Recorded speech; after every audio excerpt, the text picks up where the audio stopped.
Let her die, Beatrice. If she's gone, the trust fund defaults to us anyway. Why waste 50 grand on a surgery that might just leave us with a vegetable to feed? Those were the first words I heard when the fog of the morphine started to lift. Not a prayer, not a sob, just my father, Harrison, calculating the ROI of my death in a sterile hospital hallway. "Keep your voice down," my mother, Beatrice, hissed. Her voice didn't carry grief, only irritation. "The lawyers said Elena's latest signature on the estate transfer isn't notarized yet. If she flatlines now, the IRS will eat half of the Hamptons' property in inheritance taxes. We need her alive for at least 48 more hours, just long enough to get that pen in her hand." "Ugh, can we just hurry this up?" That was Chloe, my younger sister. I could practically hear her scrolling through her phone, her voice dripping with boredom. "I have a photo shoot in Montauk tomorrow. If Elena's going to be a corpse, can she at least do it quietly? This hospital lighting is making my skin look yellow." I lay there, behind the thin plastic curtain of the ICU, my body shattered from the car wreck, but my mind suddenly, violently clear. The monitor beside my bed ticked like a time bomb. $5,200 a month. That's what I had been Venmoing Chloe for her influencer lifestyle.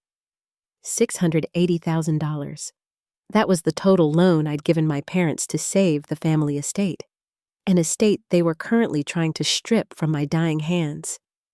I wasn't a daughter to them. I wasn't a sister. I was a premium subscription service they were looking to cancel. The door creaked open. I shut my eyes tight, slowing my breathing, masking the rage that felt like molten lead in my veins. "Elena, darling, can you hear me?" Beatrice's voice shifted instantly into a sickly sweet vibrato. I felt her hand, cold and manicured, touch my brow. "The doctors say you're a fighter. We're all praying for you. But listen, honey, there's some paperwork for the insurance. Just a quick signature so we can keep your penthouse running while you recover. Can you try to wake up for Mommy?" I didn't open my eyes. If I did, I would have strangled her with my IV tubing. Just 48 hours, I thought. "That's what you want? Fine. I'll give you a lifetime of regret instead." The accident had been a fluke, a distracted driver on Route 27. But the aftermath, that was a revelation.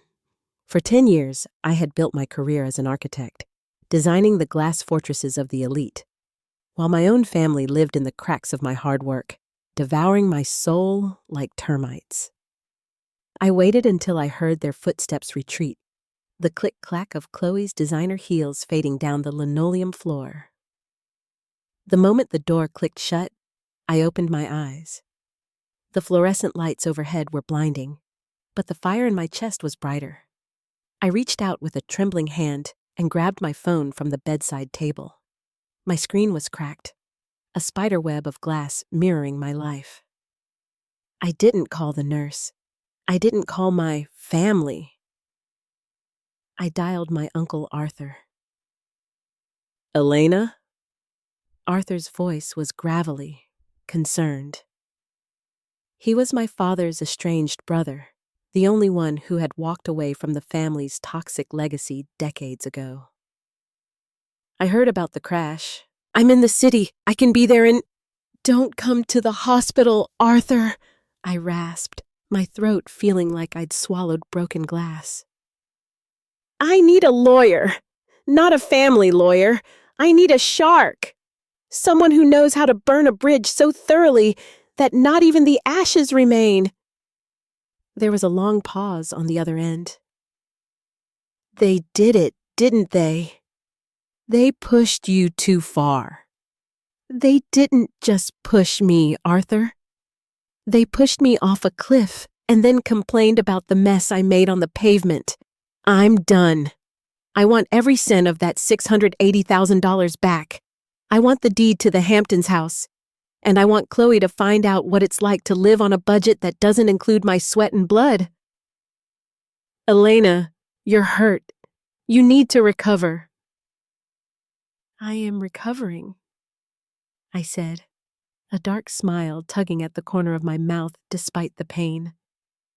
I'm recovering my goddamn senses. Get me the paperwork. I have a notarized signature to prepare, but it's not going to be the one they're expecting. I looked out the window at the gray New York sky. They thought I was a victim. They thought I was a bank. They were about to find out that when you push a woman with nothing left to lose, she doesn't just survive.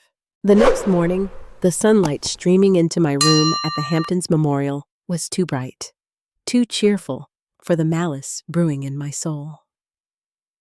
I lay there, motionless, watching the door like a hunter in a blind. I knew they would come.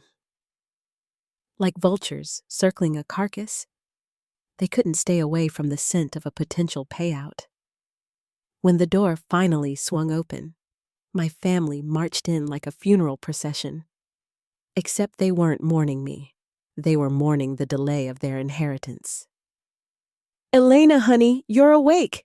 Thank God!" Beatrice rushed to my side, her face twisted into a mask of maternal concern that wouldn't have fooled a blind man. "We were so worried. Harrison, call the doctor. Chloe, put your phone away. Your sister needs us." I looked at them, my eyes cold and flat, staring through the expensive veneer of their fake grief. "I heard you," I said, my voice a low, dangerous rasp that cut through Beatrice's chatter like a knife through silk. The room went dead silent. Beatrice's hand froze midair, inches from my brow.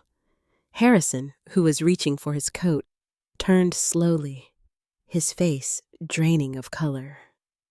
The silence stretched, heavy and suffocating, filled only by the rhythmic, mocking wheeze of my oxygen machine. "Heard what, sweetheart?"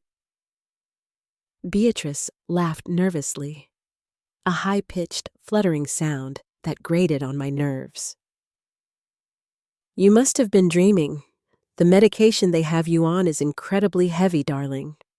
Hallucinations, vivid dreams. The doctor said to expect them. You've been through a trauma. Your mind is playing tricks." "I heard the price of my life," I said, my gaze shifting to my father, pinning him against the wall with my stare. $50,000 for the surgery, 48 hours for the inheritance tax. Was the green tea good, Chloe? Or did the smell of your sister's impending death ruin your appetite?" Chloe gasped, dropping her iPhone onto the linoleum floor with a loud thud. She didn't look guilty. She looked annoyed that the vegetable had started talking back. Harrison, however, stepped forward, his jaw tightening into that familiar line of stubborn aristocratic arrogance. He didn't apologize. He didn't deny it. Instead, he did what he always did. He attacked.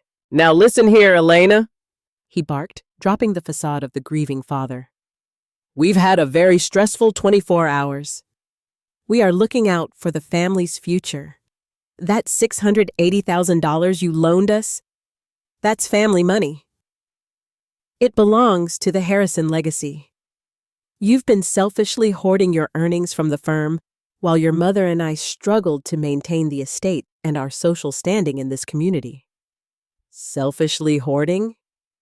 I let out a dry, jagged laugh that sent a flare of white-hot pain through my broken ribs. "I paid for your country club memberships. I paid for Chloe's Soho penthouse and her influence that no one actually buys. I paid the back taxes on the very house you're trying to steal from me. And you sat in that hallway and prayed for my heart to stop so you could scavenge what's left of my life? You're not a family. You're a parasite colony. You don't understand how the world works, Elena." Beatrice snapped, her sweetness evaporating like mist in a desert. Her eyes were hard as flint, devoid of any light.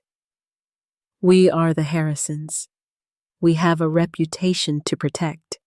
Now, stop being dramatic and sign these insurance waivers. We need to move some funds around immediately to cover the quarterly property taxes and Chloe's upcoming marketing campaign. It's for the good of all of us." She pulled a stack of papers from her designer tote bag and slapped them onto my bedside table. She held out a gold-plated pen like it was a scepter. It wasn't an offer. It was a command issued to a subordinate. "I'll sign," I said, my voice eerily calm. The greed in their eyes ignited instantly. It was pathetic how easily they were swayed by the prospect of a signature. Harrison leaned in, his breath smelling of stale coffee and desperation. "That's my girl. I knew you'd realize that family comes first." "But," I continued, pausing to let the tension build until it was nearly unbearable. "I want a full audit of the estate once I'm out. And I want Chloe to move back home. No more Soho luxury. If I'm paying the bills, I'm the landlord. From now on, every cent is tracked." "You can't be serious!" Chloe shrieked, her voice reaching a glass-shattering pitch. "I have a brand to maintain. I can't live in the Hamptons year-round like some local townie. My followers expect a certain lifestyle." The silence of my penthouse was loud. Usually, this space felt like a sanctuary of glass and steel, a testament to my success as an architect. Now, it felt like a war room. I sat in my Eames chair, my leg in a walking boot, watching the sunset over the Manhattan skyline. But I wasn't admiring the view. I was watching my phone.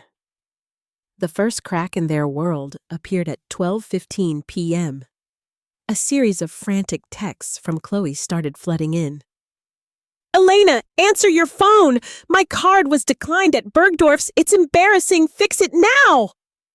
Then, an hour later, "The landlord in Soho just called. He said the lease is terminated. What is going on?" I didn't reply. I simply sipped my bitter black coffee and felt a cold sense of justice. Around 6 p.m., the front door to my penthouse practically flew off its hinges. My father, Harrison, stormed in, his face a shade of purple that suggested a looming stroke. Beatrice followed him, looking disheveled, her perfect Botoxed forehead creased with genuine panic. "What the hell is this, Elena?" Harrison roared, waving a legal notice in my face. "I went to the bank to transfer the funds from the waiver you signed, and they told me the account is flagged for fraud. And then I get this. A lien? Against my own house? My father built that estate." "Actually, Dad," I said, not even turning my head to look at him, "I saved that estate 3 times. The $680,000 you borrowed wasn't a gift. It was an investment you've failed to repay." "You treacherous little—" He stepped toward me, his hand raised. "Go ahead," I challenged, finally turning my chair to face him. I looked at him with such unfiltered hatred that he actually recoiled. "Hit a woman in a walking boot who just survived a near-fatal crash. See how that looks on the front page of the Hamptons Gazette. I'm sure your keynote at the Gala tomorrow night would be a real hit after that." "Elena, darling, let's be reasonable," Beatrice pleaded, her voice trembling. "We're family. Chloe is crying in the car. She's being evicted. How can you be so cruel to your own sister? We only did what we did at the hospital because we were stressed. We didn't mean those things." "You meant every word, Beatrice," I snapped. "You didn't want a daughter. You wanted a life support machine for your vanity. You calculated the tax benefits of my corpse. You don't get to call me darling ever again." "You think you're so smart," Harrison sneered, trying to regain his footing. "You think you can just kick us out? That house is in my name." "Check the paperwork you signed at the hospital, Harrison," I said, leaning back. "In your greed to get my signature, you didn't bother to read the insurance waiver Sarah Jenkins drafted. It was a confession of judgment. You admitted under penalty of perjury that you owe me the full $680,000 plus interest, and you used the Hamptons estate as collateral. Since you've defaulted on the payments, which I've set to immediate, I am now the legal owner of the debt. I'm not kicking you out yet. I'm just changing the locks." Beatrice let out a strangled sob. Where are we supposed to go? Chloe has a lot of followers, I said dryly. Maybe one of them has a couch. Or maybe you can move into that rustic cabin in upstate New York you always complained about. The one you tried to sell behind my back last year. You've been planning this, Harrison whispered, the realization finally sinking in. Since the hospital. You've been playing us. No, I corrected him. You've been playing me for 10 years. I just finally stopped letting you win. We gave you everything, Beatrice screamed, her mask finally shattering into a jagged mess of entitlement. We gave you the Harrison name. We gave you the connections to start your firm.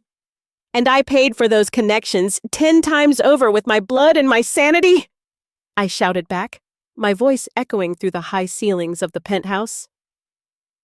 I am done being your ATM. I am done being the silent partner in my own exploitation. You have 24 hours to pack your designer bags and get out of the Hamptons house. You can't do this, Harrison said, his voice shaking. The gala is tomorrow. I'm the guest of honor. If people find out... The grand ballroom of the Montauk Manor was a sea of shimmering silk, expensive champagne, and the suffocating scent of old money. This was the fall charity gala, the pinnacle of the Hamptons' social calendar. Everywhere I looked, people were laughing, their teeth white and artificial, oblivious to the carnage about to unfold. I arrived late. It was a calculated move. I wore a floor-length backless gown, the color of midnight, its silk fabric skimming over the bandages still hidden beneath. My walking boot had been replaced by a delicate, low-heeled designer wrap, but every step was a sharp reminder of the car wreck. I didn't care.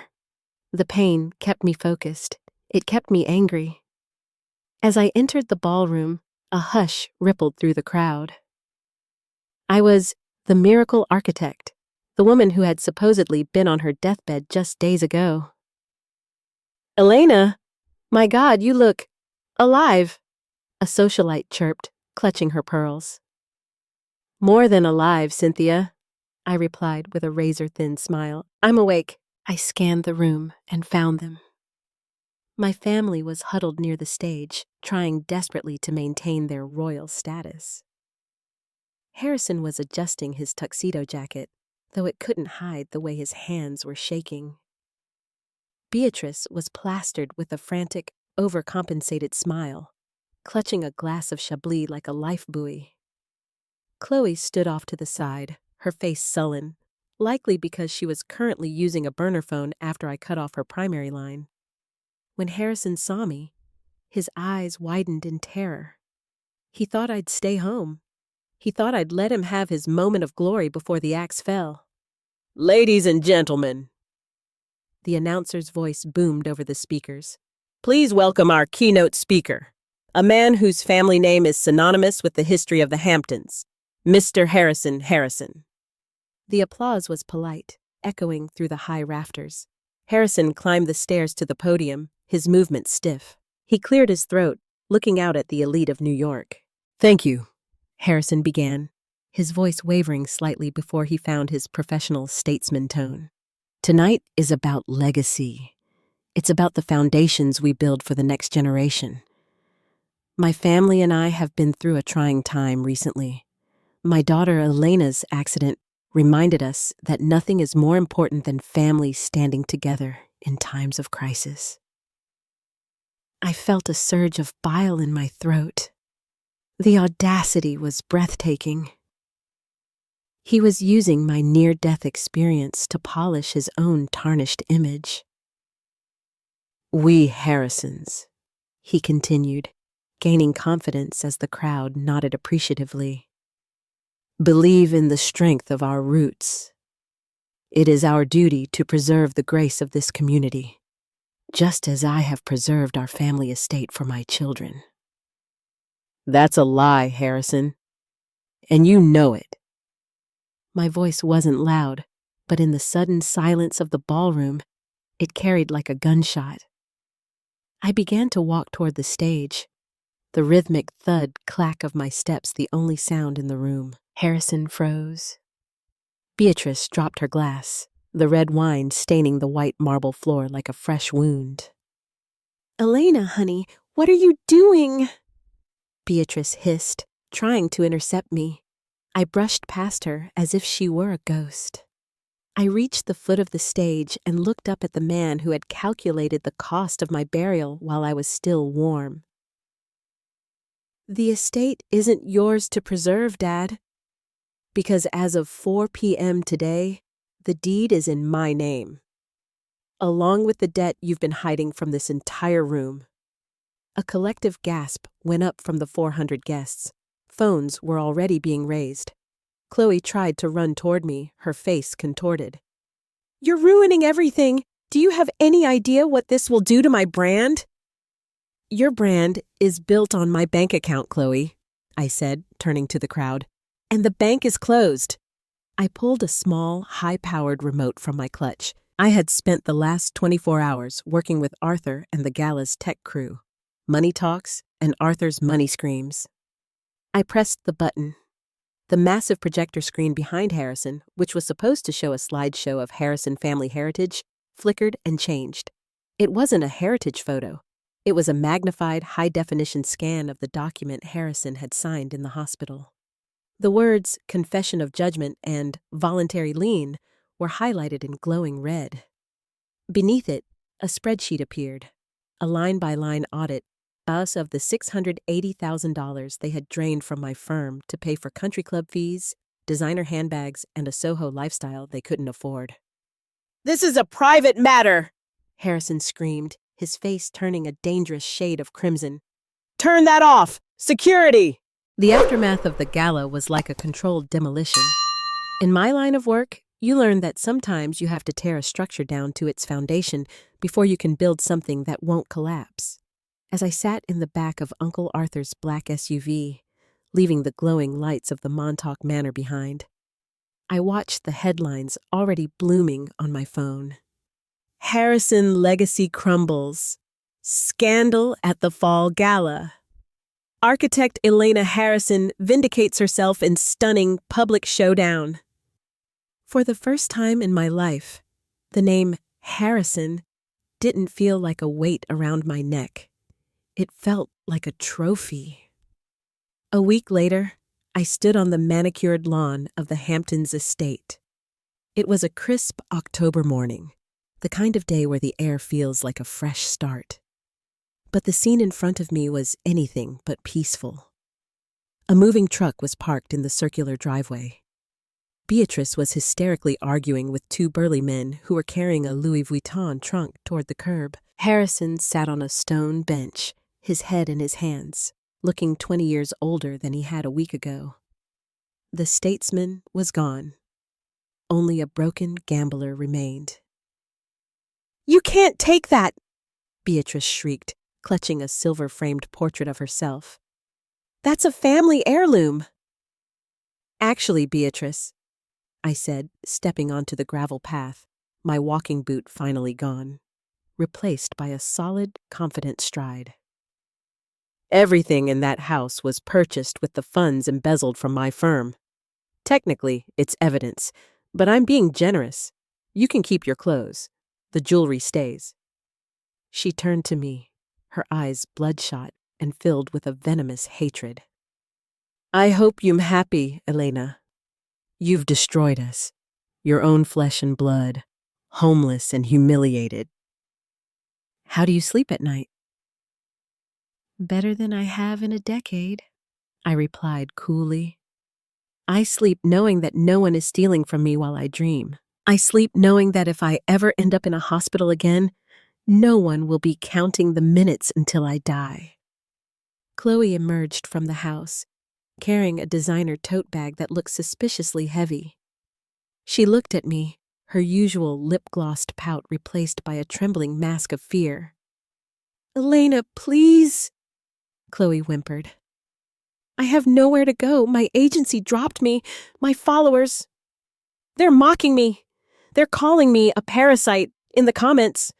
Can't I just stay in the guest house? I'll do anything. I'll be your assistant. I don't need an assistant who doesn't know how to work, Chloe, I said, looking at my sister. Really looking at her. She was a product of the vacuum my parents created.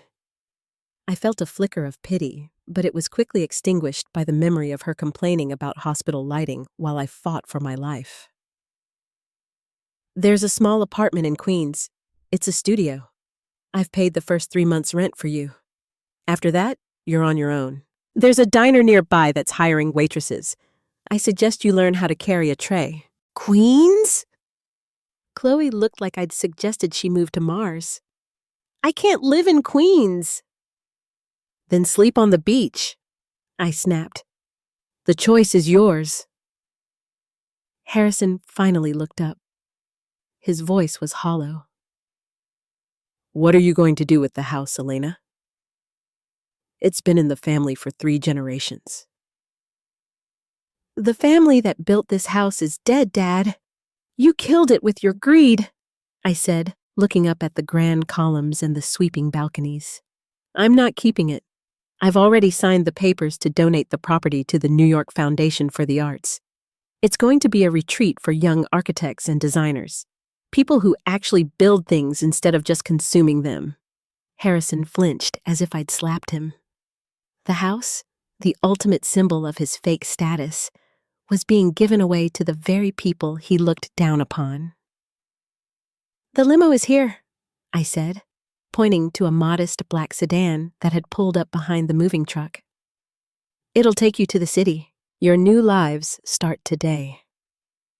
I suggest you make them honest ones. I watched them pile into the car. There were no tearful goodbyes, no apologies, just the silent, suffocating weight of their own consequences. As the car pulled out of the driveway, I felt a massive, invisible hand release its grip on my throat. Uncle Arthur walked up beside me, handing me a takeout cup of coffee. You did it, Elena. You're free. I am, I said, taking a sip. It was hot, strong, and real. But I'm not just free, Arthur. I'm the architect now. I'm finally designing a life that has room for me in it. I looked at the estate one last time. In a few months, this place would be filled with students, with blueprints, with the sound of creation. The Harrison name would be associated with a gift, not a debt. Family should be your rock, not a weight. Don't let blood be an excuse for people to treat you like an ATM. You work too hard to let anyone, even family, drain your bank account and your soul. Protect your peace, set boundaries, and remember, if they don't respect you, they don't deserve a seat at your table. Thanks for watching. If this story spoke to you, hit that like button and let me know your thoughts in the comments. Make sure to subscribe so you don't miss what's coming next. See you soon.